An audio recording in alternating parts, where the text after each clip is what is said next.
व्यवस्था पत्र कर लिया था। व्यवस्था पत्र तक कर लिया था। अच्छा थोड़ा वैसे पथ्य ऑलमोस्ट काफी चीजों के सेम होते हैं, लेकिन फिर भी आप पर्टिकुलर लिख लो अग्नि मानदेय में।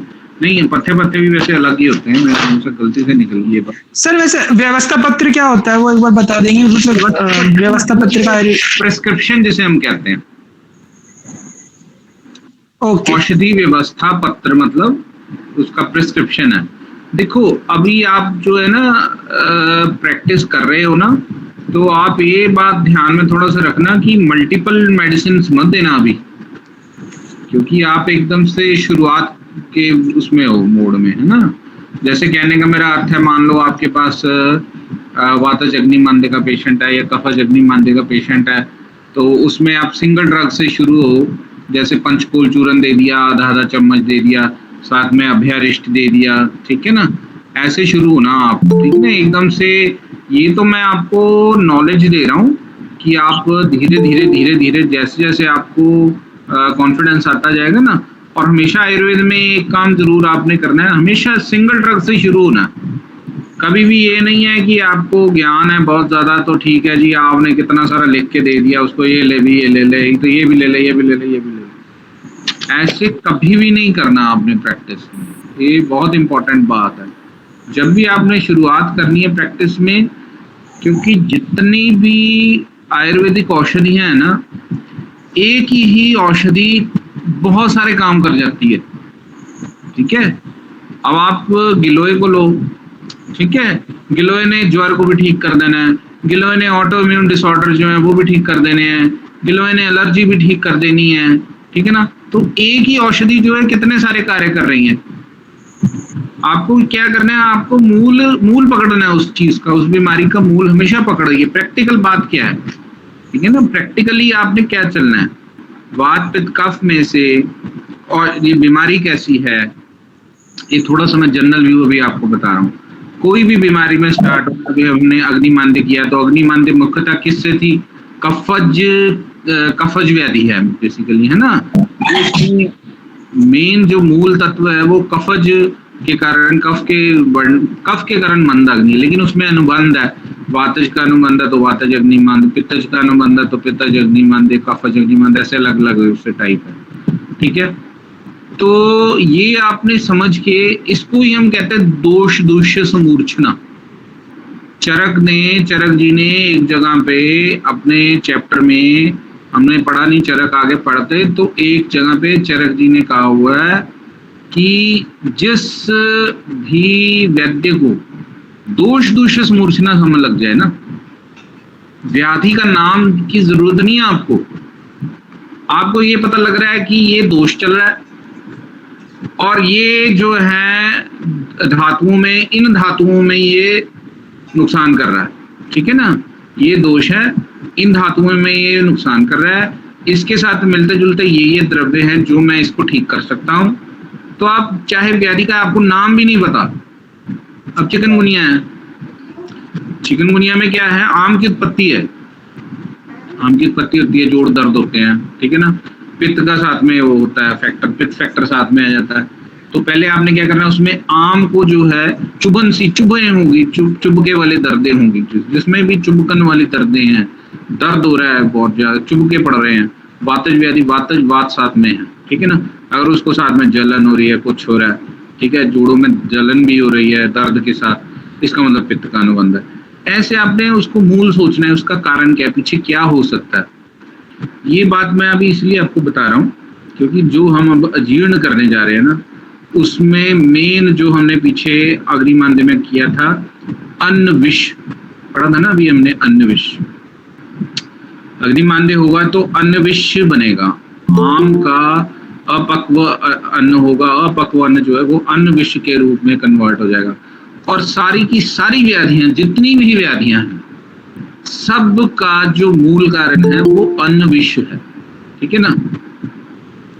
क्या होता है, दूष्य हो जाते हैं, कौन सा दोष है प्रधान और कौन सा दूष्य है, ठीक है ना, किस में जा रहा है, कौन से धातु में जा रहा है, इस धातु में जा रहा है तो ये व्याधि हो रही है, इस धातु में जा रहा है ये व्याधि हो रही है, ठीक है ना। ऐसे अब सारा कुछ ऐसे ही चलता है आगे से आगे, लेकिन उसमें मूल क्या होता है, वही होता है, अन्न विष बनता है, अन्न विष से आगे जो है व्याधि जो बननी शुरू हो जाती, जानी शुरू हो जाती। तो इसीलिए हमने मंद अग्नि से शुरू किया ताकि हमको सिंपलिसिटी से समझ लगनी शुरू हो कि व्याधियां कैसे होती कैसे हैं, रोग बनते कैसे हैं। ठीक है, वो अग्नि मांद्य जो थी वो एक एलिमेंट है। एलिमेंट का मतलब होता है वो एक पूरी तरह से डिजीज नहीं है, रोग पूरा व्याधि पूरी व्याधि नहीं है, व्याधि का एक उससे पूर्व स्थिति जो है वो है। ठीक है, अग्निमंद है उसको व्याधि में ही लेंगे, लेकिन एक वो उपद्रव व्याधि नहीं है, एक वो बहुत क्या कहते हैं डिफिकल्ट डिजीज नहीं है, हम ये कह सकते हैं। ठीक है, लेकिन अग्निमांद्य से ही आगे उपद्रव जैसे जैसे होते जाएंगे, डिफिकल्ट डिजीजेस जो है संप्राप्ति बढ़ती चली जाती है, अलग अलग रोगों की संप्राप्ति जो रोग जो है वो उत्पन्न होने शुरू हो जाते हैं। ठीक है, तो चलो अभी पहले अग्निमांद्य का हम पथ्य जो है वो आप लिख लीजिए। आहार या पथ्य जो आपको खाना क्या है जब अग्निमांद्य हो। अग्निमांद्य में आपको लघु आहार द्रव्य देने चाहिए, जो खाना है वो हल्का होना चाहिए। जैसे क्या है, पुराने चावल, ठीक है, शाली चावल है, लघु विपाकी है, ये हमने चरक में पढ़ा था, याद होगा आपको। ठीक है, लाल चावल जो है ना वो देने चाहिए। लाल चावल का बना मंड यानी उसका जो पतला लपसी सी, उसका जो सूप की फॉर्म में हो या वो लेवी की फॉर्म में जो है वो वैसे आप दे सकते हो, या उसका भात भी खिला सकते हो, उसका चावल बना के भी खिला सकते हो।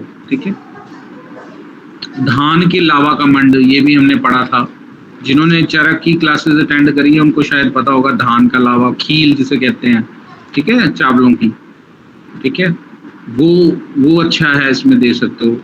मूंग की दाल का यूश क्या होता है, यूश भी जैसे सूप टाइप होता है, उसमें जो है बिना तड़के के यूश होता है, बिना तड़के के ना, दाल के साथ, दाल भी बीच में बनी होती है, उसको यूश कहते हैं। ठीक है, बथुआ दे सकते हो, बथुआ जो है वो लघु होता है।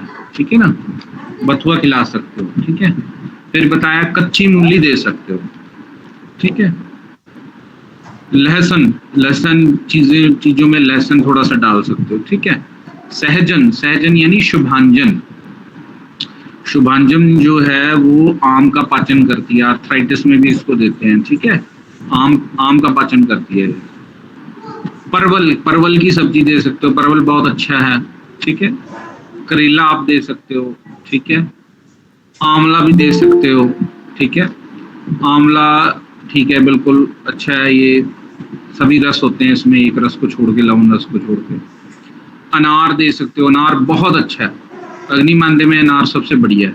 ठीक है, नींबू, बिजौरा नींबू खास करके इन्होंने बताया, बिजौरा नींबू यूज कर सकते हो। मतलब आप कोई भी प्रेपरेशन आहार की बना रहे हो ना, तो उसमें ये चीजें डाल के मिक्स भी आप उसमें करके दे सकते हो।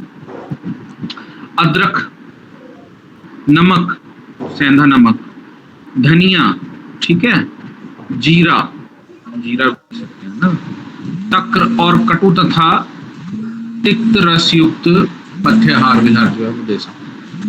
1 मिनट, एक तो फोन आ रहा है, मैं जरा अटेंड करूं।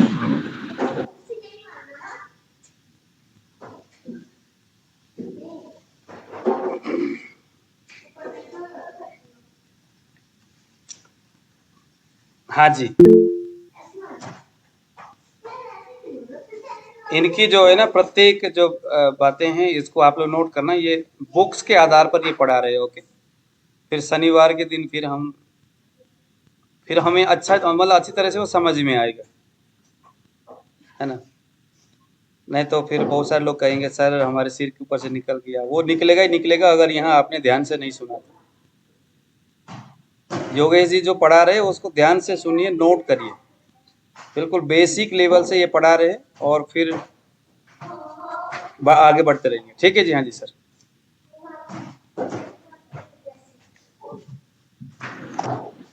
हेलो, हाँ, बीच में मैं बोल रहा था, हो जाएगा। आप जो मैं लिखा रहा हूँ ना, क्योंकि मैंने आपको बिल्कुल सिंपलिसिटी कोशिश करता हूँ कि मैं आपको समझ लगे। ठीक है ना, इस हिसाब से पढ़ाता हूँ। बाकी अगर कहीं मैं लगता हूँ कि आपको, तो मेरे को कह दिया करो कि सर समझ नहीं आ रहा। ठीक है, इसलिए मैं पूछता हूँ। ठीक है सर, पेचिस के मरीज को अनार देना चाहिए कि नहीं देना चाहिए? पेचिश बिल्कुल देना चाहिए अनार, बहुत अच्छा है पेचिश वाले पेशेंट के लिए। अनार जो है ना ये जठराग्नि को प्रदीप्त करता है।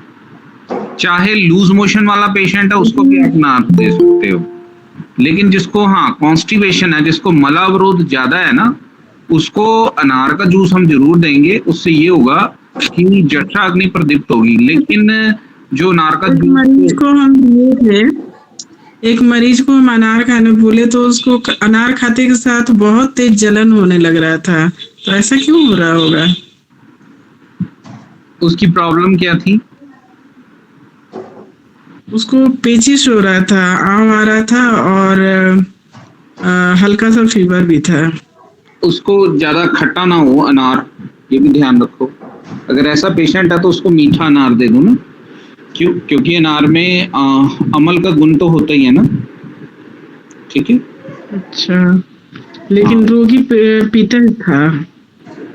हाँ, पित्तज फैक्टर ज्यादा हो गया ना, तो उसको कहो कि तू खट्टा अनार ना खा, मीठा अनार कहीं से ना आप उसको चेक करके उसको कहो मीठा अनार खाए, कोई ऐसी प्रॉब्लम नहीं आएगी उसको। थोड़ा खा ले, ज्यादा मत खाए, ठीक है जी, ठीक है सर। ठीक है। चलिए आगे चलते हैं। और इसमें अपथ्य क्या है, क्या चीज जो है वो नहीं लेनी चाहिए, अग्निमांद्य में क्या नहीं करना चाहिए? मलमूत्र आदि वेगों को रोकना नहीं चाहिए, ठीक है।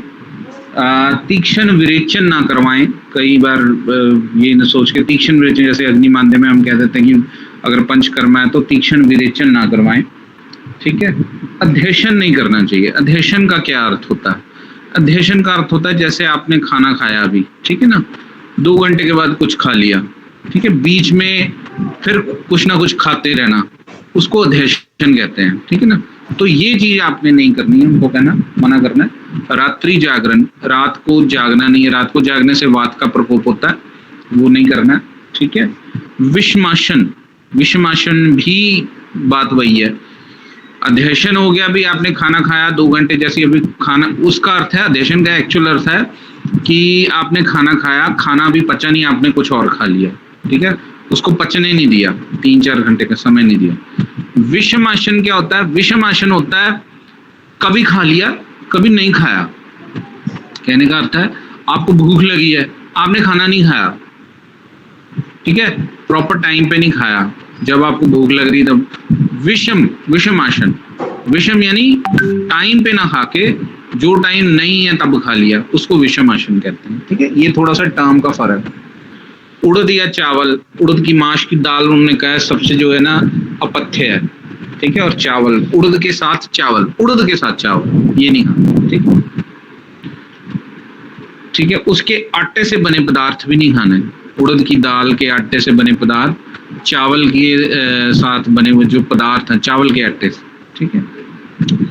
जामुन, अग्निमांद्य में जामुन नहीं खाना आपने, क्योंकि जो जामुन होता है वो भूख जो है वो मार देता है, ठीक है। आलू नहीं खाना, ठीक है, आलू तो हम डट के खाते हैं, ठीक है। विरुद्ध एवं असात्म्य भोजन, विरुद्ध भोजन मैंने आपको पहले भी बताया था, जैसे दही के साथ दूध नहीं लेना, मछली के साथ दूध नहीं लेना, ये जो है ये विरुद्ध भोजन माने जाते हैं, ठीक है ना। घी और मधु जो है वो इकट्ठा नहीं लेना, ऐसे आयुर्वेद में कुछ चीजें लिखी हैं। और भारी पदार्थ, जो गुरु पदार्थ हैं उनका जो है हमने वो नहीं करना है, क्या कहते हैं, सेवन नहीं करना, ठीक है। ये चीजें होंगी, ये हमारे आ गया आहार में, ठीक है ना। तो अब हम बात करेंगे अजीर्ण की, जो है अजीर्ण क्या है, ठीक है ना। तो पीछे हमने अग्निमांद्य किया था, तो अग्निमांद्य की जो अगली नेक्स्ट स्थिति जो अग्निमांद्य की होती है ना, उसको हम कहते हैं अजीर्ण की स्थिति, ठीक है।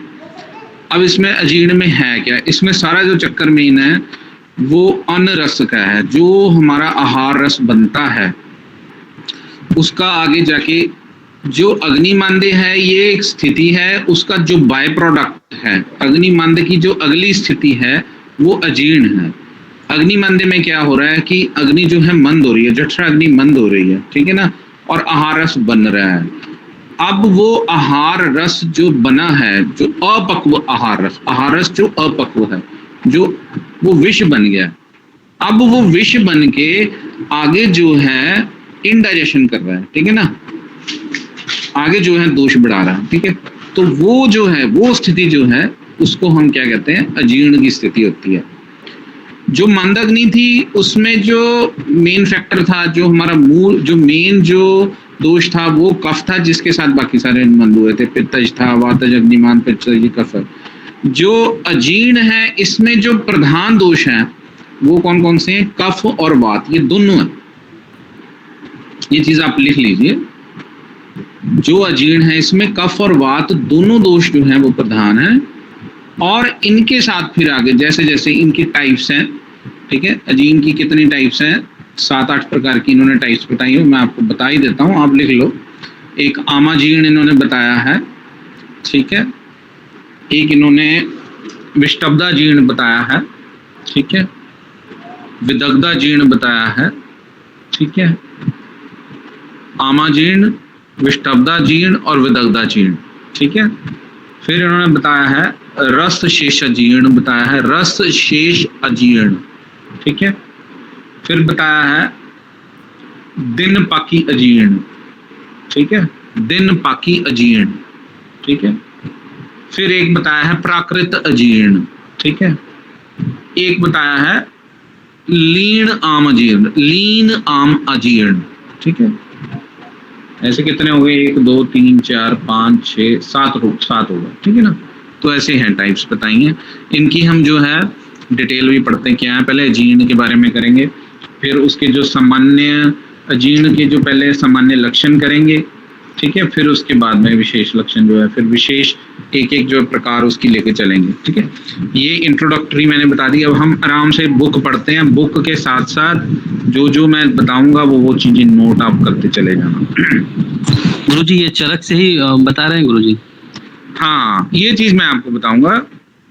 मेरे पास जो है इसमें आपको अलग अलग चरक के बारे में, चरक ने जो बताया उसके बारे में, माधव निदान ने जो बताया उसके बारे में मैं आपको साथ साथ में बताता जाऊंगा कि ये रेफरेंस कहाँ से उठाया है, ठीक है जी जी।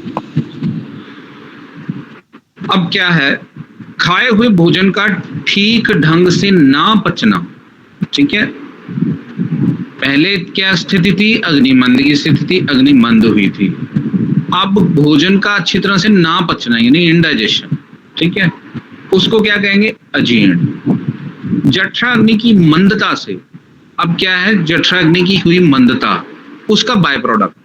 जठराग्नि की मंदता से भोजन का परिपाक नहीं होता, ठीक है, भोजन पका नहीं, और इस भोजन की अपरिपक्वता को अजीर्ण कहते हैं। ये जो मैट्रिक टर्म जो है ना, लिख लिया करो। जैसे इस भोजन की अपरिपक्वता को अजीर्ण कहते हैं, ये चीज लिख लो आप। अब क्या कह रहा है वो आगे, कहता होता ये है कि भोजन जब नहीं पचता तो उस अपक्व अन्न को आम कहते हैं। देखो ये जो सबसे इंपॉर्टेंट चीज है, सभी दोषों का, सभी रोगों की जो मेन जो स्थिति है ना, वो क्या है? आम ही है। सारा का सारा, सारा कुछ ही आम है, ठीक है। कोई भी आप रोग ले लोगे ना, उसमें आम की स्थिति उत्पन्न होती है। तो होता यह है कि भोजन जब नहीं पचता तो उस अपक्व अन्न पान को आम कहते हैं, जो नहीं पचता। एक तरह से अजीर्ण जो है आम का पर्याय है, ठीक है। इस आम अधकचरा, आम यानी अधकचरा या जो पका नहीं है, आहार पाक से, अब ये जो आम बन जाता है ना, जो आहार रस बन के वो अच्छी तरह से नहीं पकता, अपरिपक्व रह जाता है, ये वहां हमने अग्निमांद्य तक कहा था। अब ये जो अपरिपक्व रह जाता है, ठीक है, इसका आहार पाक से, इसका जब पाक होता है ना, तो उसमें बहुत कम मात्रा में अन्न रस का निर्माण होता है। इसके पाक होने के बाद जो रस बनता है, ये चीज लिख लीजिए, इसके पाक होने के बाद जो रस बनता है ना, उसमें क्या होता है, उसका जो निर्माण होता है और अधिक अंश में किट बन जाता है। अब क्योंकि जब ये रस पूरी तरह पक जाएगा, इसमें दो चीजें बनती हैं, एक बनता है सार भाग, एक बनता है किट भाग। ये आपने शायद पढ़ा होगा, फिजियोलॉजी है ना। ये क्या है, पंडित जी ने भी पढ़ाया होगा आपको कि कोई भी रस धातु है वो अपनी बात कर रहा है, रस धातु आगे क्या बनाएगा, अपना एक सार भाग बनाता है, एक किट भाग बनाता है, एक सार भाग बनाता है, एक किट भाग बनाता है ना। तो इसमें क्या है, जब इसमें अपक्व रह जाता है, उस पूरी तरह पकता नहीं है। वो अध कचरा जो आम बना हुआ है वो जब उसकी पूरी तरह पकता नहीं है, वो आगे जब वो पक रहा होता है तो उसमें क्या होता है, किट ज्यादा बन जाता है, सार भाग कम बनता है। उसका किट भाग ज्यादा बन जाता है, सार भाग कम बनता है। किट बन जाता है तथा किट से वायु की वृद्धि होने से वो जो किट भाग बन जाता है ना, बढ़ जाता है, उससे क्या होता है, वायु की वृद्धि से पाचन प्रणाली की अग्रिम गतिविधियां भी अस्त व्यस्त हो जाती हैं। तो जो ये जो किट बनता है, किट भी वही है वही चीज ही है, रस ही है, अध कचरा रस। जब वो पक रहा है, पक के वो प्रॉपरली फिर वो सार भाग में नहीं कन्वर्ट हो रहा, मतलब एक तरह से अनवांटेड चीज है, बन रही है, टॉक्सिन है। इसको ये समझो कि एक टॉक्सिन है जो प्रिपेयर हो गया। वो क्या करेगा, वो वात को प्रकोप कर देगा, वायु का प्रकोपित हो, वायु को वो प्रकोपित कर देगा। उससे क्या होगा, उससे वो जितनी डाइजेशन की वो स्थिति है, वो किट भाग बन रहा है, ज्यादा बढ़ गया, वो सारा गड़बड़ाई जा रहा है, आगे से आगे वो साइकिल बना रहा है, उसको आगे फिर नहीं पकने दे रहा सही ढंग से। ठीक है। जब अन्न रस से रस आदि धातुओं का निर्माण होता है तो वहां भी आकर वह अन्न रस धातुओं के किट स्वरूप कफ तथा पित्त की वृद्धि करता है। ठीक है। अब वही बता रहे ना, आगे कैसे वो अस्त व्यस्त करता है, आगे फिर वो रस आदि धातुएं जो हैं वो अन्न रस बना रही हैं, आगे जो है वो कर रहे हैं, वो बन रही हैं जब आगे, तो ये जो ऑलरेडी जो खराब हुआ है ये उसको फिर और खराब कर रहा है। ठीक है। इसको फिर और खराब करेगा, बाकी दोष भी बढ़ाने शुरू कर देगा, कफ दोष भी बढ़ाने शुरू कर देगा, पित्त दोष भी बढ़ाना शुरू कर देगा। ठीक है। ये चीज आप लिख लीजिए, बड़ी प्रैक्टिकल चीज है। वो ऐसा है कैसा, जैसे कि जो सार भाग होता है वो जहाँ जहाँ जाएगा, अपने अपने स्थानों में जाएगा, वहाँ वो किट भाग आकर उसको खराब कर देगा। जो तो वैदिक ईशुकांत जी, जो तो सार बन गया वो तो अच्छा है, जो सार बन गया ना वो तो आगे चल के धातुओं को बनाएगा, वो सारा कुछ बनाएगा। हाँ, ये है कि जो किट बन गया ना, किट यानी टॉक्सिन बन गया, उसने क्या करना है, उसने जो बन रहा है आगे सार भाग बनने की कोशिश हो रही है, ठीक है ना, उसको भी इंटरप्ट करना है। ठीक है, उसको खराब करना है। आप जो कह रहे हो ना कि वहां भी जाके वो उसको नुकसान पहुंचाएगा। हाँ, वो उसको भी नुकसान पहुंचाएगा। ठीक है ना। और ये शरीर से बाहर नहीं निकल रहा है, ये सही से बाहर नहीं निकल रहा है, ये सीधा जाके उसको जाके वो सार भाग कर रहा है। ये शरीर में कुछ भी बाहर नहीं जा रहा है, ये एक्चुअली वो शरीर के अंदर ही रहा है। जैसे ये सेलुलर लेवल होते हैं ना, एक सेल से दूसरे सेल के बीच में पानी होता है, ठीक है ना, ये उनके अंदर की स्थितियां बता रहा है ये। ठीक है ना। ये टॉक्सिन जो है इकट्ठे हो रहे हैं हमारी बॉडी के अंदर, टॉक्सिन जो है ना वो विष जो है इकट्ठा हो रहा है, वो सारी धातु लेवल। हाँ जी, ये धातु लेवल चला जाता है जो आप सेल बता रहे हैं। हाँ ठीक है ना। तो ये हर जगह जाके गड़बड़ कर रहा है, वो उसको सारी चीजों को जो है विष बनाता चला जा रहा है। ठीक है ना।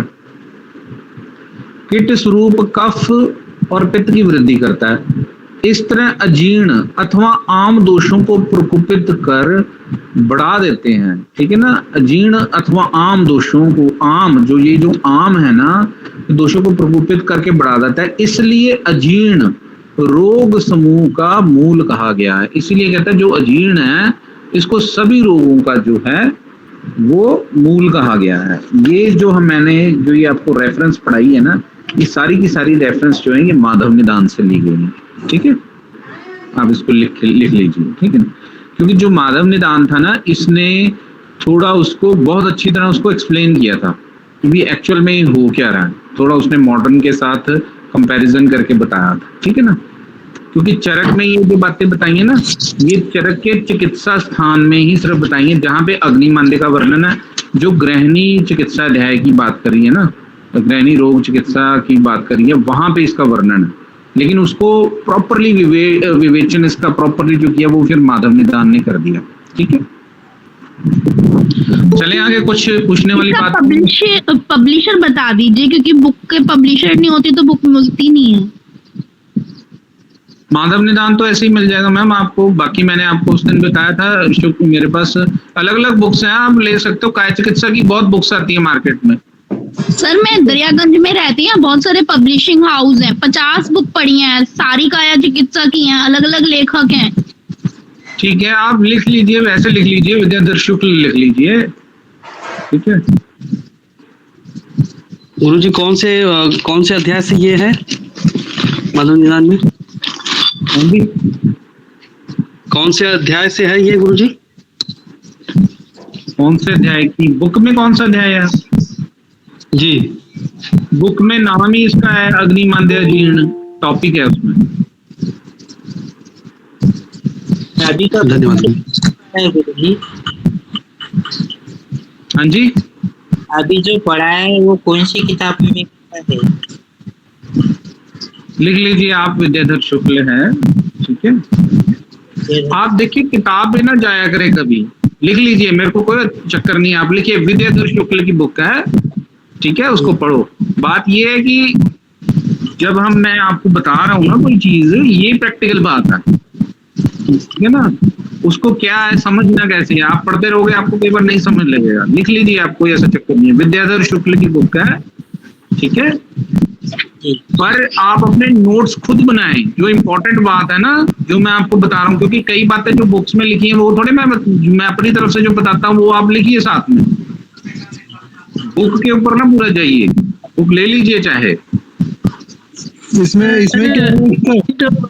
आप जो बता रहे हैं वो ज्यादा है ना, निचोड़ के जो आप हाँ, मैं वही कह रहा हूँ, जो बातें मैं बता रहा हूँ ना वो किसी ने बतानी नहीं है आपको। जी वही बोल रहा हूँ। कीट और सार भाग का थोड़ा सा एक बार और बता दीजिए, समझ नहीं पाए। मैं बताता हूँ आपको कीट और सार भाग क्या होता है। कोई भी चीज है ना, जो धातुएं जब रस बनता है ना, रस बन के रस धातु जो आगे बनती है, ठीक है ना, रस धातु जो है एक अपना रस सार भाग बनाती है, जिसे रस सार कहते हैं। जो रस सार है, आप इसको थोड़ा सा मॉडर्न वे से समझो। रस का जो सार है वो ये क्या है कि लिम्फ जो बनती है, लिम्फेटिक ड्रेनेज है, हमारे अंदर एक लिम्फेटिक ड्रेनेज है, ठीक है। लिम्फ मतलब लसीका है, ये एक तरह से हमारा रस है पूरे शरीर में, जो हमारे बॉडी को इम्यूनिटी देता है, ठीक है। वो रस का सार भाग है, यानी कि useful thing of any tissues, मतलब कोई भी tissue, different type of tissues बन रहे हैं हमारे अंदर, जो धातुएं बन रही हैं, उनकी जो यूजफुलनेस चीज बन रही है ना, उसको सार कहते हैं, ठीक है जी, समझ गए बात। अब इसकी एक सिंपल और एग्जांपल, हाँ सुनिए। अब एग्जांपल जैसे अस्थाग्नि है, अस्थि की जो अग्नि है ना, वो क्या बनाती है? अस्थि बनाती है। सुनिए, सार भाग क्या बनाती है? अस्थि बनाती है। और जो किट भाग है, जो नहीं चाहिए, जो अनवांटेड है, वो क्या बनाती है? नख, केश, लोम। नख यानी नाखून, केश यानी बाल, लोम यानी जो रोम होते हैं हमारे। अब इनकी जो है इनकी इनका एक्सेस हमारे शरीर को चाहिए नहीं। अब नाखून है, हम काट लेते हैं ना, ठीक है, या जो बाल एक्स्ट्रा बढ़ जाते हैं उनको हम कटवाते हैं, ठीक है। तो ये उसका किट भाग है, जो अनवांटेड चीज है। जी अब समझ गए। आप समझ गए ना आप बात को? जी। ऐसे ही जब आहार रस से उसका अगर तो वो पच जाता है, आहार रस जो हमारी बॉडी जो रस पहले बनाती है, डाइजेस्टिव जूस जिसे कहते हैं, अब वो डाइजेस्टिव जूस हमारी बॉडी जो है उसको असिमिलेट करती है। इंग्लिश में बता रहा हूँ मैं, इसलिए इंग्लिश में बता रहा हूँ, थोड़ा सा आपको ऐसे भी समझ लगे। अब जो उसको असिमिलेट यानी जज़ब करना, जब वो उसको जज़ब कर लेती है, फिर उसकी यूजफुल थिंग बनाती है जो हमारी बॉडी को चाहिए।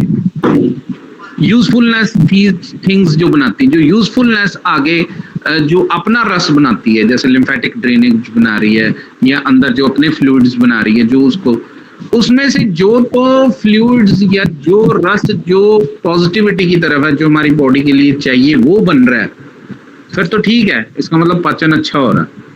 लेकिन जो हमको नहीं चाहिए, जैसे आपको एक एग्जांपल देता हूं, जैसे यूरिक एसिड बन रहा है, ठीक है ना, अब प्रोटीन पचते हैं, जी प्रोटीन पच के वो अमाइनो एसिड में कन्वर्ट होते हैं। ये मैं आपको थोड़ा एलोपैथी की तरफ इसलिए बता रहा हूँ कि आपको समझ लगे, लेकिन हमने चलना कैसे है, हमने चलना आयुर्वेद के अकॉर्डिंग है, हमारा मूल सिद्धांत आयुर्वेद रहना चाहिए, ठीक है। अमाइनो एसिड बन रहे हैं एंड में, जो एंड प्रोडक्ट है वो अमाइनो एसिड बनना चाहिए, हमारे शरीर को अमाइनो एसिड चाहिए, लेकिन अगर वो अमाइनो एसिड नहीं बनते, नहीं पचता, कहीं ना कहीं अग्नि डिस्टॉर्ट होती है, खराब होती है, तो वो क्या बनना शुरू हो जाता है, यूरिया बनता है, यूरिक एसिड बनना शुरू हो जाता है। फिर वो यूरिक एसिड हमारे शरीर के लिए थोड़े चाहिए, वो तो किट है, अनवांटेड थिंग है, अनवांटेड थिंग बन रही है, तो वो क्या करेगी, व्याधि उत्पन्न करेगी, ठीक है। अब समझ गए आप? जी जी समझ गए। समझ गए ना बात? अगर तो जो नाखून और वो होते हैं, नाखून बाल, तो उससे उसकी क्वालिटी देखकर हमें ये पता, हम तो ये बताते हैं कि सेहत अच्छी है तो उसके नाखून और बाल अच्छे हैं। अरे मैम आप बात कहीं और ले गए। आपने ये सार ये की टेस्ट बोला, आपने बोला कि जो हम अग्नि बनाते हैं उससे सार बनता है और जो किट बनता है, और जो वेस्ट होता है जिससे अस्थि नहीं बनती, उस अरे वेस्ट से हमारे मैं- बाल और नाखून बनते हैं। एक मिनट सुनिए, आप सुनिए, जो मैं बात ये बता रहा हूँ ना कि सार बनता है और किट बनता है, ये शरीर जो है सार बनाता है, यानी कि जो बहुत यूजफुल चीज है। अब किट का मतलब ये नहीं है कि वो इसको बाहर फेंक देगा, ये तो शरीर में नाखून तो बनते ही हैं, चाहिए हैं, लेकिन इसकी कितनी यूजफुलनेस है नाखूनों की, आप लंबे लंबे आप नाखून कर लोगे, आपको चाहिए वो, आप क्यों काटते हो उसको? आप ये नहीं हम कह रहे कि उसकी प्रकृति थोड़े देख रहे हैं, हम ये प्रकृति की बात नहीं कर रहा मैं यहाँ पे, ये मैं कह रहा हूँ कि कोई भी धातु बना रही है उसका एक सार भाग बनता है, एक किट भाग बनता है। किट भाग की यूजफुलनेस इतनी ज्यादा नहीं होती, ये नॉर्मल की बात कर रहा हूँ, प्राकृतिक की बात कर रहा हूँ, विकृति की नहीं बात कर रहा, ये प्राकृतिक की बात कर रहा हूँ कि प्राकृतिक रूप में हमारे नाखून या ये जो बनते हैं, ये हमारी धातुओं का किट भाग बनता है, ठीक है ना। ये अस्थि धातु का एक किट भाग माना जाता है, ये लिखा हुआ है, ये शास्त्रों में लिखा है। जब आप पढ़ोगे ना सार किट बनता किसी का, अब जो है शिराएं कंडराएं बनती हैं, ये एक सार भाग से ये बनता है, रक्त की शिराएं कंडराएं बनती हैं, सार भाग से रक्त बनता है, और उसका जो किट भाग है वो कंडराएं और शिराएं बनती हैं। कंडराएं शिराएं, इसका मतलब ये उसका कोई काम नहीं है, काम तो है उनका, ठीक है ना, पर वो शरीर बनाता है, उसके किट भाग में ये बनाता है, सार भाग में वो प्राकृतिक रूप से। लेकिन अब यहाँ पे मैं आपको इस चीज को एक्सप्लेन कर रहा हूँ कि किट जो बीमारी के लिए है, वो किट जो अनवांटेड है, वो यहाँ पे बात कर रहे हैं, ठीक है। समझ गए? समझ गए? समझने का प्रयास कर रही हूँ, पूरी तरीके से तो नहीं। आप ऐसा करो, जो फिजियोलॉजी है ना, जो इसकी फिजियोलॉजी की बुक है, उसमें पंडित जी ने, अगर आपने पीछे लेक्चर दिया होगा ना, तो उसमें ये मैं आपको निकाल दूंगा, मैं आपको बता दूंगा कि हर नहीं, मैंने पीछे लेक्चर नहीं लिए, क्लास को लिया था और आज लिया। हाँ, चलो, धातुओं की आगे सार और किट भाग बनते चले जाते हैं, जो प्राकृतिक रूप से बनते हैं, ठीक है। तो यहाँ पे मैं जो किट की बात कर रहा हूँ ना, यहाँ पे किट उस चीज की बात कर रहा हूँ कि जो हमारे आहार रस से आगे आहार रस बन गया, आहार रस पका नहीं, वो किट में ज्यादा कन्वर्ट हो रहा है, ठीक है। अनवांटेड में किट ना आप लेके सोचो, उसको ये समझो कि वो अनवांटेड मटेरियल में जा रहा है, ठीक है। वो आगे हमारी रस धातु, रक्त धातु, मांस मेद, अस्थि धातु को नहीं बना रहा, वो पहले ही अनवांटेड हो रहा है। एक्चुअली सर ये सवाल मेरा इसलिए था कि लोग बालों को बढ़ाने के लिए स्पेशल दवाई खाते हैं। हाँ, नहीं वो आपकी बात सही है, लेकिन जो अब लोम है, कानों के बाल हैं, लोम है, ये वांटेड थोड़े हैं जी, ठीक है ना। ये तो लेडीज, वो तो आप ब्यूटी की बात कर गए ना। हाँ, तो मतलब रुएं और नखून तो मतलब चाहे लेडीज हो चाहे जेंट्स हो, क्वालिटी, हम नखून अगर क्रैक हो रहे हैं, अच्छे नहीं है, तो हम कहते हैं भाई ये व्यक्ति कमजोर है, ब्राउन निशान है, तो कहते हैं ब्लड में प्रॉब्लम है। पहले एक मिनट सुनो, मैं यहाँ पे ये नहीं बात कर रहा कि नाखून की क्वालिटी अच्छी है या बुरी है, मैं यहाँ यही बात कर रहा हूँ कि अगर मान लो नाखून बहुत ज्यादा बढ़ जाए तो फिर क्या करते हो आप? लेडीज तो चलो ब्यूटी के लिए काटते हैं। लेडीज तो ब्यूटी के लिए कर लेती हैं, तो हम काटती हैं ना, हम तो कहते ही हैं, शास्त्रों में तो लिखा ही हुआ है कि दाढ़ी नख लोम ये काटने चाहिए हर 15 दिनों बाद। ये तो चरक में मैंने पढ़ाया था, ये ईशुकांत जी को पूछ लीजिए, या यहाँ जो सीधा सीधा जवाब देना। नख केश लोम जो हैं इनको काटते रहना चाहिए, ये लिखा हुआ है शास्त्रों में। ये पुरुषों के लिए, लेडीज को तो श्रृंगार की एक अलग से चीज है, उसको उस टॉपिक को छोड़ दीजिए। नहीं, मैं टॉपिक नहीं छोड़ रही हूँ, मैं टॉपिक के अकॉर्डिंग ही समझने का कोशिश कर रही थी, क्योंकि आपने जो 5 अग्नियां बताई थी उन अग्नियों के कार्य ही समझने का प्रयास कर रही थी मैं। क्योंकि हम तो बाहर से ही समझेंगे ना, हम अंदर से थोड़ी समझ पाएंगे, इतना धीरे धीरे ही जाएंगे, हम तो उसका लुक देख कर ही समझेंगे। फिजियोलॉजी में भी जाओगे तो भी हम यही समझेंगे।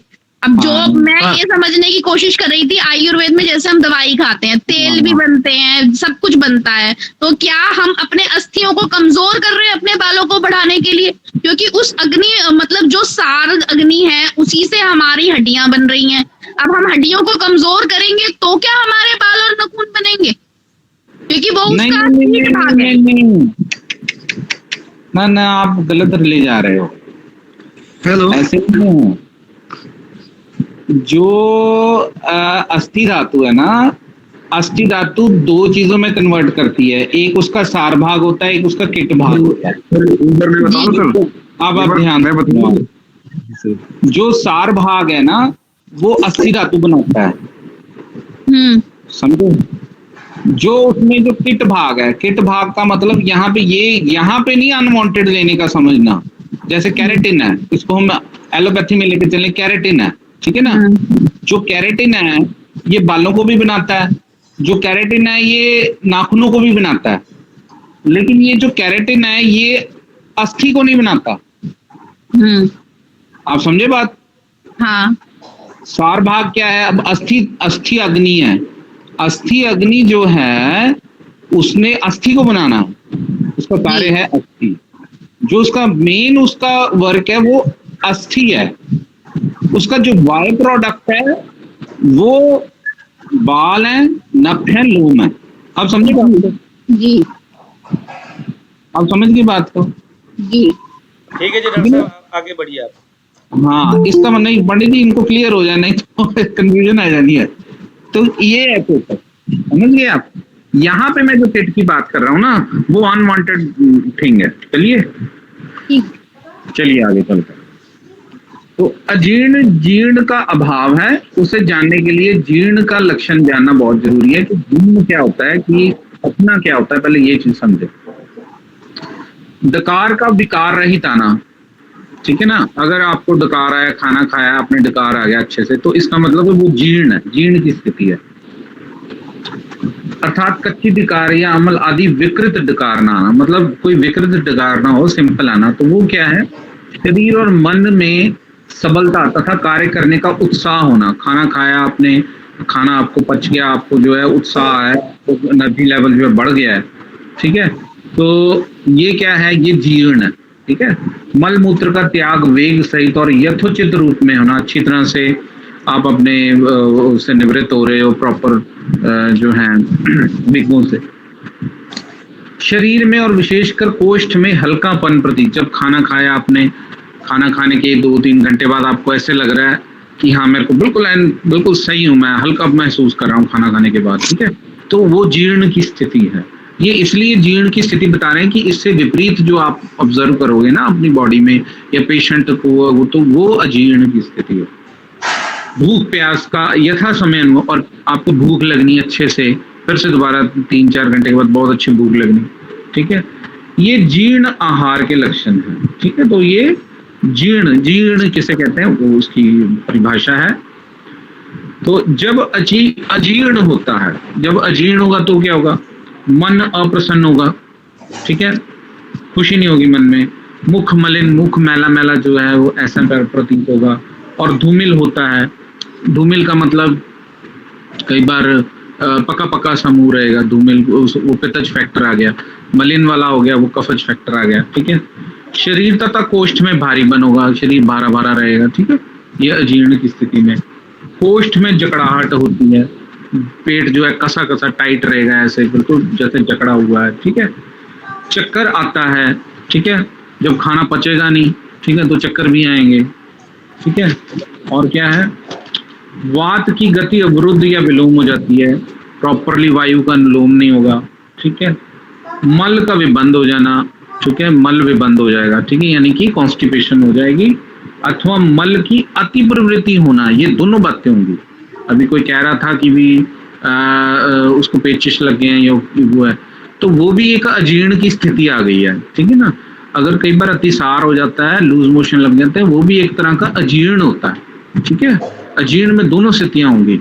ठीक है, या तो मल की अति प्रवृत्ति होगी या मल की अप्रवृत्ति जो है वो दोनों होगी। ये सब लक्षण जो है वो होता है। ठीक है। अब जो है आप नोट कर लिए अजीर्ण के निदान क्या है, सामान्य निदान। ये सारे जो है, ये सारा का सारा जो मैं आपको रेफरेंस बता रहा हूँ ना, ये माधव निदान का रेफरेंस है। ठीक है। आगे चलिए, अजीर्ण का निदान क्या है, एक एक पॉइंट जो है नोट करते चले जाइए। नंबर 1 पे लिखिए उपवास करना।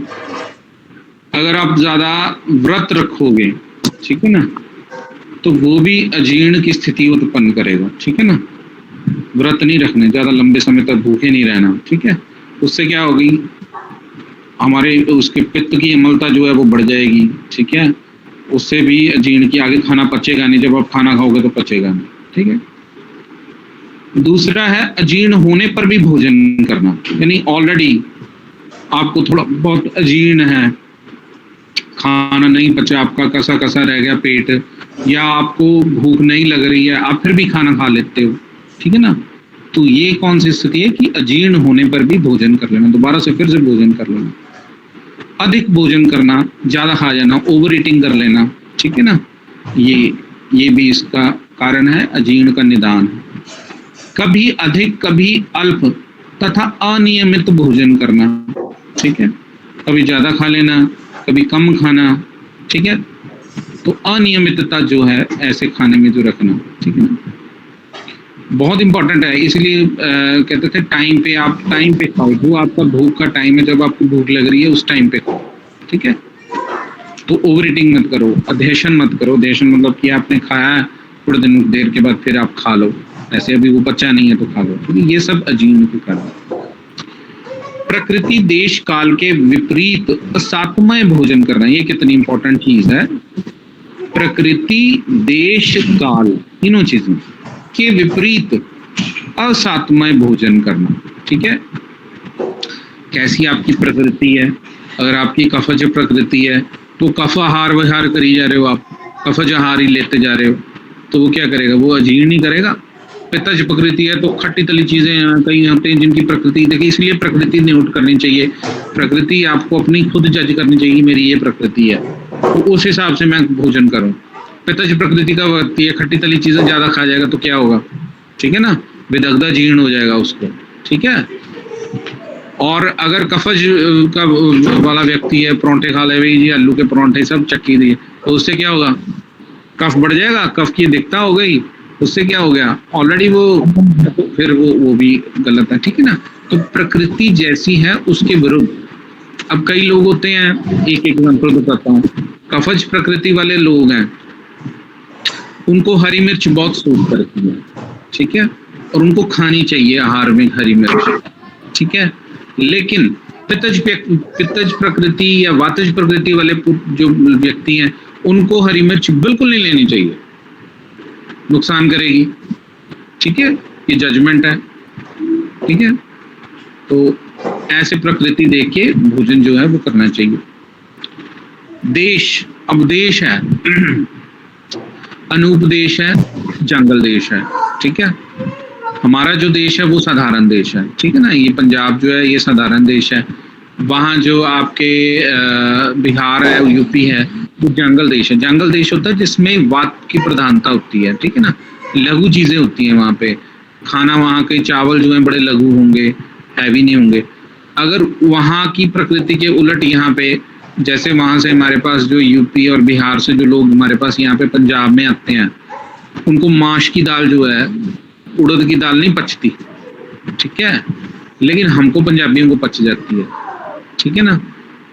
तो वो क्या है, उनका देश के विरुद्ध, जैसा देश है वैसा खाना उनको नहीं पचता है। यहाँ पे आके कई चीजें, हम जो है परवल की सब्जी खाते हैं, हम खाते ही नहीं है परवल की सब्जी, हमको अच्छी नहीं लगती, पचती नहीं है, कई चीजें हमको नहीं पचती वहाँ के खाने की। तो ये देश के विरुद्ध जो आहार जो है ऐसा नहीं करना चाहिए, जैसा आपका देश है उसके अकॉर्डिंगली आपको आहार लेना चाहिए, ठीक है। ऐसे ही काल आ गया, काल जैसे आजकल है, आजकल आप शादियों में जाओ, इतनी गर्मी है, गर्मी हो रही है, खाओ वहाँ पे खाना जरा अलग अलग तरह का, देखो आपको अगले दिन लूज मोशन या वॉमिटिंग ना हो।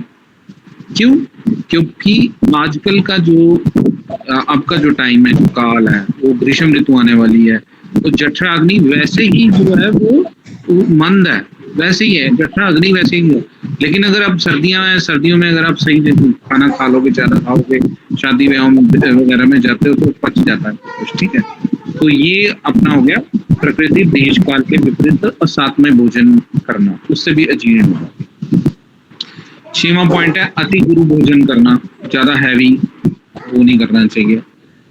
7वां पॉइंट है अति शीत, ठंडा भोजन नहीं करना चाहिए, ठीक है, थोड़ा सा गुनगुना भोजन हमेशा खाना चाहिए, ठंडा भोजन नहीं करना चाहिए। अति रूक्ष भोजन, ज्यादा रूक्ष भोजन, आप रूक्ष चीजें लोगे तो उससे क्या होगा, उससे वात का प्रकोप हो जाता है, ठीक है। तो अति रूक्ष भोजन भी नहीं करना चाहिए। संयोग मात्रा आदि के विरुद्ध भोजन नहीं करना चाहिए। संयोग मात्रा यानी कि जितना आप खा सकते हो, जितनी आपकी कैपेसिटी है, उससे ज्यादा आप भोजन करोगे तो भी नहीं नुकसान करेगा। संयोग जो है आपका संयोग अच्छा होना चाहिए, ठीक है ना। अब जैसे हम कहते हैं ना बड़ा वो ले लेते हैं, दही बड़ा, दही भल्ले, वैसे तो इसको सही नहीं माना जाता, ठीक है ना। तो ये गलत संयोग है, ठीक है ना। गलत संयोग से, जैसे शादियों में हम करते हैं, गलत संयोग है। फास्ट फूड जो है ये गलत संयोग है, ठीक है ना। तो ऐसा भोजन जो है वो नहीं करना चाहिए। 10वां पॉइंट है वमन का हीन मिथ्या या अतियोग। जो हम पंचकर्मा कोई करते हैं, पंचकर्मा में अगर वमन का अयोग हो जाए, वमन प्रॉपरली ना हो, वमन का अतियोग हो जाए, ज्यादा हो जाए, या उसका मिथ्या योग का मतलब कि वमन करा रहे थे विरेचन हो गया, ठीक है ना। तो वो क्या है, अजीर्ण की स्थितियां लेके आता है, ठीक है। ये निदान है, निदान का मतलब कारण क्या क्या हो सकते हैं, क्यों होता है अजीर्ण। ऐसे ही विरेचन का हीन मिथ्या या अति योग, ठीक है ना। या विरेचन प्रॉपरली नहीं हुआ, विरेचन बहुत ज्यादा हो गया, ठीक है। विरेचन की जगह क्या होगा, किसी को वॉमिटिंग होगी, करवाना विरेचन था, उसको होगी वॉमिटिंग, ठीक है। 12वां है स्नेह पान का सम्यक योग ना होना। हाँ, किसी को अगर हम वमन करा रहे हैं, ये वमन की ये उसकी पंचकर्मा की स्थितियों की बात कर रहे हैं। किसी को अगर हम वमन कराना है या विरेचन पान हैं, ठीक है ना, 7 दिन का स्नेह पान करते हैं, अगर वो स्नेह पान अच्छी से नहीं हुआ, स्नेह पान ज्यादा हो गया या स्नेह पान कम हुआ, ठीक है, तो वो क्या करेगा, वो भी जठराग्नि को खराब करेगा। जठराग्नि खराब होगी तो हो गए अजीर्ण जो है वो खराब, अजीर्ण हो जाएगा, ठीक है। फिर है देश विषम आहार होना, ठीक है। देश विषम, जैसा देश है जो भी मैं बात कर रहा था, इसने उसको थोड़ा सा और ज्यादा क्लैरिटी से, जैसे पहले मैंने कहा था ना देश काल और प्रकृति के विरुद्ध, यहाँ पे उसने कहा देश विषम, जैसा देश है वहां पे वैसा हार ना करके आप दूसरे देश का हार जो है वो कर लो, ठीक है। काल विषम भी, जो काल की अभी स्थिति है उसमें इस काल के अकॉर्डिंगली भोजन ना करके, जैसे अभी शीत वीर्य चीजें लेनी चाहिए, ठीक है।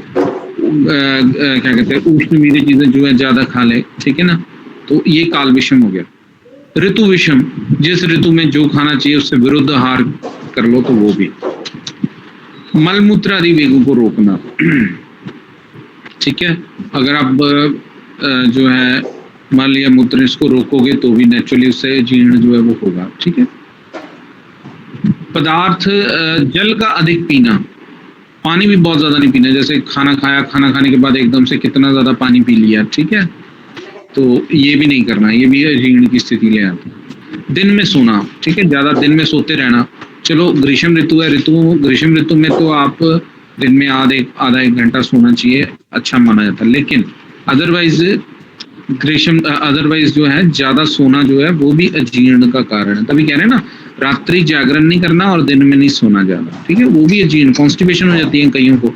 आप देखो कई जो नाइट ड्यूटी करते हैं ना, वो आके कहेंगे डॉक्टर साहब मेरे को कॉन्स्टिपेशन बहुत ज्यादा हो गई है, तो वो क्या है, वो अजीर्ण की स्थिति उत्पन्न हो रही है रात्रि में जागरण। ये कष्टप्रद शैया का सोना, देखो कितनी अच्छी बात लिखी है। कुछ पॉइंट्स हैं जो बड़े अच्छे हैं, जो हम कभी सोच भी नहीं सकते। कष्टप्रद शैया का होना, अगर आप कंफर्टेबली सो नहीं पा रहे हो, आपका जो बेड है वो कंफर्टेबल नहीं है, आपकी शैया जो कंफर्टेबल नहीं है, उससे भी देखो, उससे क्या होगा, वात का प्रकोप होगा।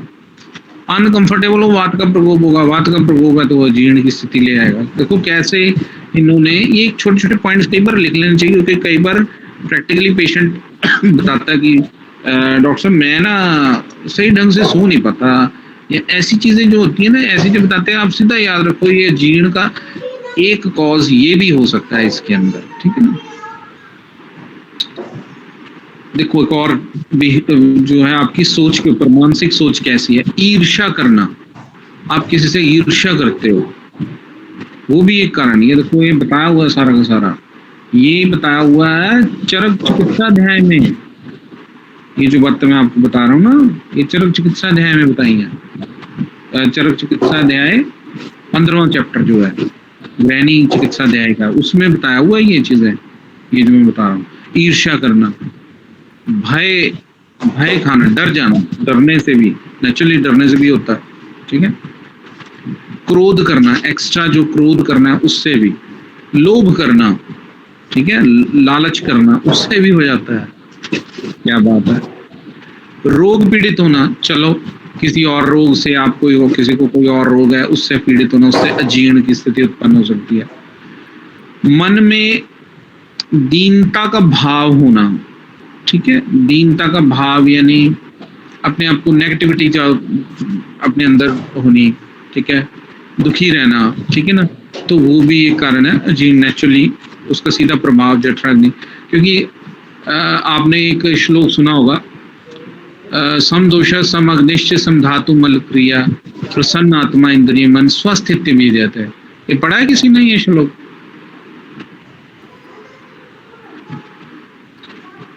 पूछ रहा हूं मैं, किसी ने पढ़ा है ये श्लोक? कभी सुना होगा सर इसको हैं? जी गुरु जी, आचार्य जी पढ़ाए हुए हैं। हाँ, सम दोष सम अग्निश्च सम धातु मल क्रिया प्रसन्न आत्मा इंद्रिय मन स्वस्थित्य भी जाते हैं।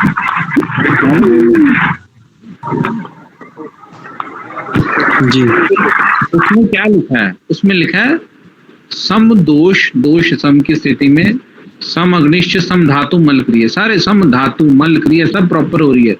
प्रसन्न आत्मा इंद्रिय, मैंने सबसे लास्ट में लिखा है, फिजिकली भी ठीक हो और मेंटली भी अगर आप ठीक हो ना, प्रसन्न आत्मा इंद्रिय में स्वस्थ भी, वो हेल्थ की डेफिनेशन है, ये सुश्रुत जी ने बताई थी।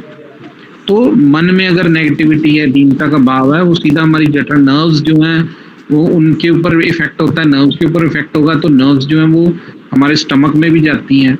इसलिए ये बात कर रहा हूँ ताकि आपको समझ लगे कि कैसे इसका उसके साथ रिलेशन है। पेट में नर्व्स जो हैं वो प्रॉपर वर्क करती हैं, ये हमारे दिमाग से जाती हैं। अगर दिमाग ही इतने टेंशन में होगा, स्ट्रेस में होगा, भूख नहीं लगेगी, जठराग्नि मंद हो जाएगी, अजीर्ण की स्थिति उत्पन्न होगी, ठीक है। द्वेष होना, ठीक है, ईर्ष्या करना, द्वेष करना, चिंताग्रस्त होना, शोकातुर होना, ये सारी मानसिक स्थितियां जिनसे जो है अजीर्ण होता है। इत्यादि शारीरिक तथा मानस कारणों से अजीर्ण हो जाता है और किए हुए भोजन का सम्यक पाक नहीं हो पाता है, ठीक है। ऐसे इनसे क्या होता है, अजीर्ण की स्थिति जो है वो उत्पन्न होती है, ठीक है। अब अजीर्ण के मैं एक बार सामान्य लक्षण आज बता देता हूँ, फिर हम कल बाकी इसकी जो टाइप्स जो है वो कर लेंगे, ठीक है। तो अजीर्ण के जो सामान्य लक्षण है क्या होता है, ये तो थे हमारे सारे के सारे निदान की। अब लक्षण क्या उत्पन्न होते हैं जब अजीर्ण हो जाता है। नंबर 1 लिख लीजिए, मल या अन्न का कोष्ठ में रुका रहना, ये बहुत इंपॉर्टेंट है, ठीक है ना। मल का कोष्ठ में रुका रहना, जिसको कि हम विबंध कहेंगे या मलावरोध कहेंगे, ठीक है। मल विबंध या मल की अति प्रवृत्ति होना, दोनों चीजें हैं। दूसरा लक्षण है मल विबंध यानी कि मल रुक जाना, या मल की अति प्रवृत्ति होना, दोनों चीजें हो सकती है। ग्लानि होना, ग्लानि का अर्थ है, इसको इंग्लिश में हम कहते हैं मैलेज। ग्लानि मतलब अनकंफर्टेबल होना शरीर, जैसे कि आप कह सकते हो जैसे कुछ शरीर के ऊपर ना ऐसे लगा कि भारीपन है, ऐसे कह सकते हो कि कुछ लगा हुआ है, भारा भारा हुआ है शरीर, ठीक है ना। कुछ व्याकुल होना है, व्याकुल होना नहीं, ग्लानि व्याकुल भी नहीं है। ग्लानि एक तरह से अनकंफर्टेबल जो हो जाती है बॉडी, ठीक है ना, ठीक है। एक तो थका थका सा महसूस करना, वो तो होता है शिथिलता होनी। एक होता है ग्लानि, ग्लानि यानी कि इसमें अनकंफर्टेबलनेस जो है ना, ये वर्ड जो है, वैसे इंग्लिश में इसको मैलेज कहते हैं। इसका मैलेज आप उसमें गूगल में करिए। दोनों तरह की स्थितियां हैं, थकान की भी एक तरह से स्थिति है और अनकंफर्टेबलनेस की स्थिति है, दोनों मिक्स स्थिति है, उसको ग्लानि कहते हैं। अधोवायु की रुकावट होना, यानी कि गैस जो है ना, फ्लैचुलेंस जिसको कहते हैं ना, फ्लैचुलेंस इंग्लिश में फ्लैचुलेंस कहते हैं, वो होना। 5वें नंबर, देह में भारीपन होना, शरीर का भारी भारीपन रहना। 6वां है सिर में चक्कर मालूम होना, ठीक है, सिर में चक्कर आने, ठीक है। 7वां है अंगों में शिथिलता होनी, हाँ, जितनी बॉडी है उसमें ऐसे लगना जैसे ढीले पड़ गया, सारा शरीर ढीला पड़ गया, ये अंग जो है हमारे ढीले पड़ गए, शिथिल हो गए, यानी कि ढीले पड़ गए, लैक्स हो गए, लैक्सिटी।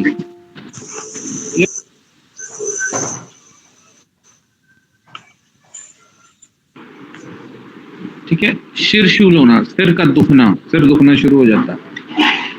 मूर्छा होना, मूर्छा आनी शुरू हो जाती है, ठीक है, चक्कर आने शुरू हो जाते हैं, ठीक है, ऐसी स्थिति होगी।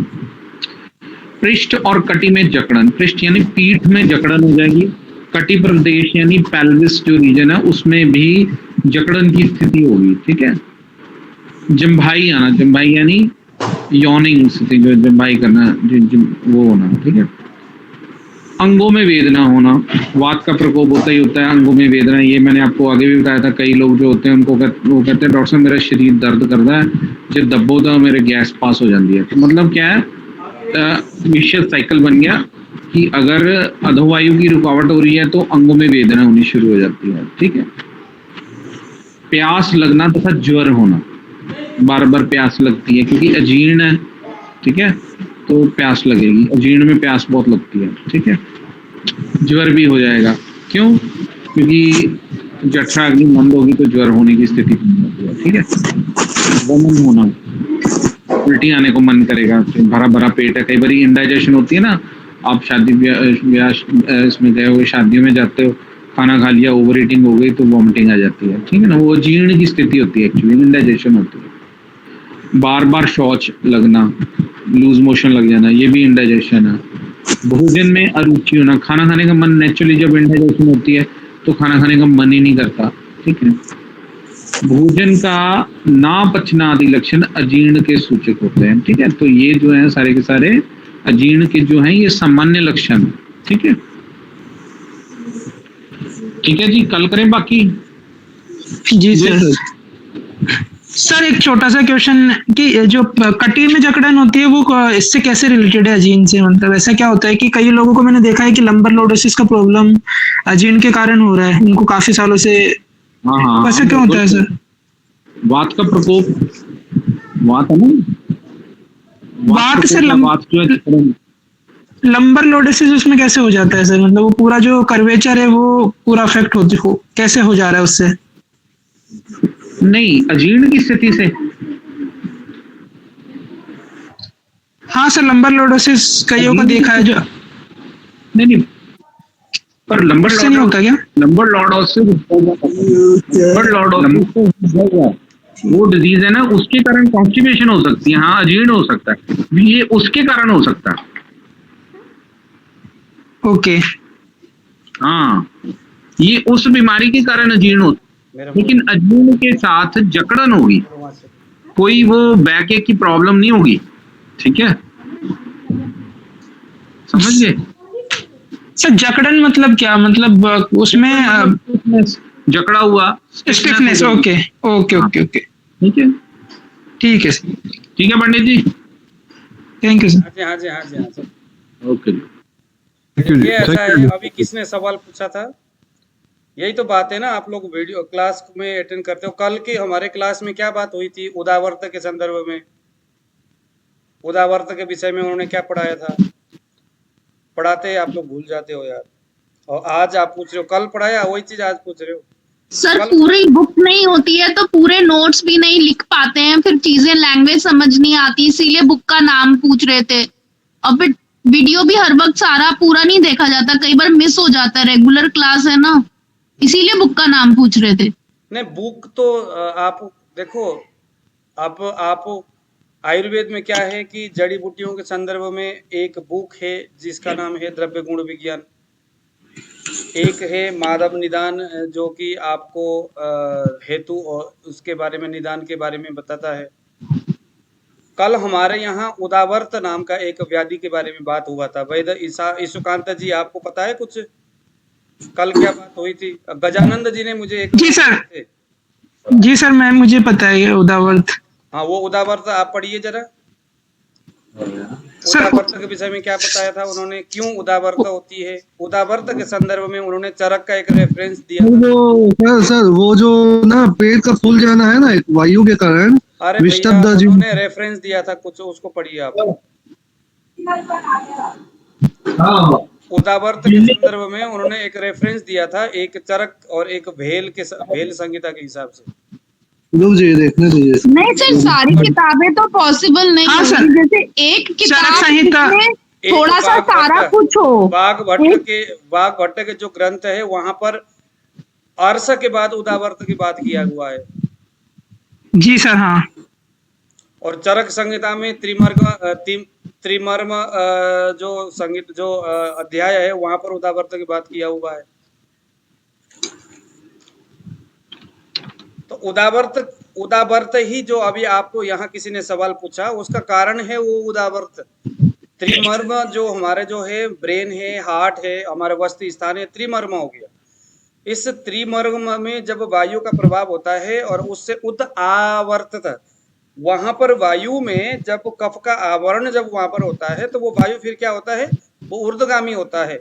और वो ऊर्ध्वगामी जो वायु है वो हमारे त्रिमर्म जो स्थान है वहां आकर के वो पीड़ा देता है।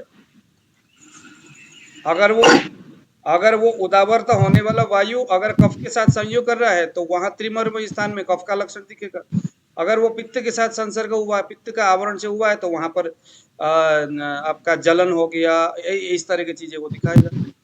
कल हमने पढ़े थे। और आप लोग आज देखो अर्चना जी, मैं आपको एक चीज बता दूं कि क्लास में हमारा काम है पढ़ाना और हमारा काम है बताना, लेकिन आपको वीडियो देखना है और करना है, इसी का नाम है स्टडी। पढ़ने का मतलब यही होता है कि उसको पढ़ना है। और आप कहो कि हमारे पास टाइम नहीं है, ये नहीं वो नहीं है, मैंने ये नहीं कहा सर, मैंने कहा लिंक बोला, जैसे रोज क्लास होती है, हम लोग आयुर्वेद की उससे नहीं है, हमें ये शब्दों के अर्थ अगर गुरुजी नहीं बताएंगे तो बिल्कुल समझ नहीं आएंगे। तो हमें बुक और लेक्चर दोनों चाहिए। नहीं बुक तो मैंने आपको कहा कि मतलब कोई एक ऐसी बुक जिसमें थोड़ी इजी लैंग्वेज में हो तो हम सवाल पूछ पाए। आप एक काय चिकित्सा ले लो। आज मैंने देखा था 2-3 लेखकों का, एक का इजी लग रहा था, उसमें वो नहीं था। मर्म चिकित्सा की तो मैं लाई हूँ क्योंकि मैं खुद ही गैस और संग्रहणी से पीड़ित इंसान हूँ, आलस आता रहता है सारा दिन। ठीक है ठीक है। तो आपने एक उसका लेना है, आपने काय चिकित्सा, और दूसरा आपने लेना है आप मेरे हिसाब से आप बस काय चिकित्सा ले लो और माधव निदान ले लो। सर काया चिकित्सा जो आप माधव निदान बोल रहे हैं, काया चिकित्सा बोल रहे हैं, चरक संहिता बोल रहे हैं, मैं जहाँ रहती हूँ दिल्ली में, मैं दरियागंज में रहती हूँ, यहाँ पे सारे पब्लिकेशन हाउस हैं। अभी 50 लेखकों की काया चिकित्सा, मुझे अभी तो यही नहीं पता काया चिकित्सा और चरक संहिता में अंतर क्या, वहां पे सूत्र संहिता भी थी, चरक थोड़ी संहिता भी आप थी। अपना